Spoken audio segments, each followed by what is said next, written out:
பன்னீர்செல்வம் தேசிய ஜனநாயக கூட்டணியிலிருந்து வெளியே வந்திருக்காரு. அவர் டிடிவி தினகரன் நீங்க ஏற்கனவே தேசிய ஜனநாயக கூட்டணியில தான் இருக்குன்னு சொல்லிட்டே இருந்தீங்க. உங்களுடைய நிலைப்பாடு என்ன? அவர் வெளியே போயிருக்காரு, எப்படி பாக்குறீங்க? இல்லை, அண்ணன் பன்னீர்செல்வம் இது போன்ற ஒரு முடிவு எடுத்தது உண்மையிலேயே தனிப்பட்ட முறையில் எனக்கு வருத்தம் அளிக்கிறது. அவர் அந்த தேசிய ஜனநாயக கூட்டணியிலிருந்து விலகுகின்ற முடிவை எடுத்தது துரதிருஷ்டவசமானது.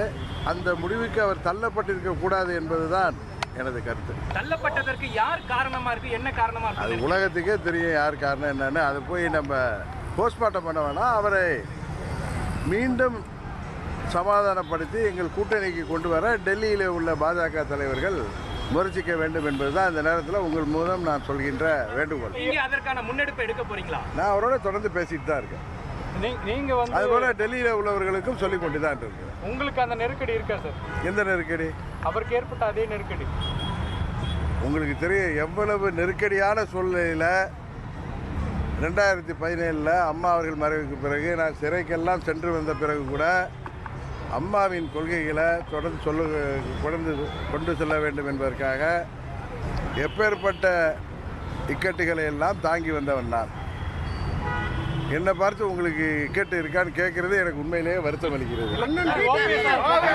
கேப்டன் ரத யாத்திரை மக்களை தேடி மக்கள் தலைவர் அப்படின்னு ரத யாத்திரையோடு மக்கள் சந்திப்பிற்கு அப்பொழுது என்னுடைய பிரச்சாரமும் நடைபயணமும் ரத யாத்திரையும் எல்லாம் கலந்த ஒரு பயணமாக அது இருக்கும்.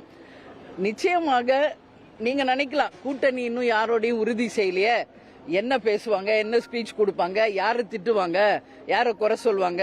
இதுதான் திட்டுறதும் குறை சொல்றது மட்டுமே அரசியல் இல்லை.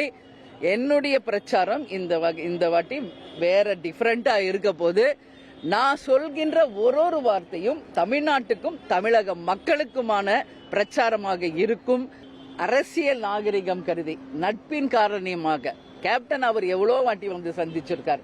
கேப்டன் உடல்நிலை சரியில்லாத போது அப்போ இந்த வரை அவர் ஹாஸ்பிட்டல் அட்மிட் பண்ணதுனால நாங்களும் அந்த நட்பு ரீதியாக அவர் ஒரு அரசியல் நாகரிகம் கருதி அன்பின் காரணமாக அவருடைய உடல் நலனை விசாரிக்க சென்றோம்.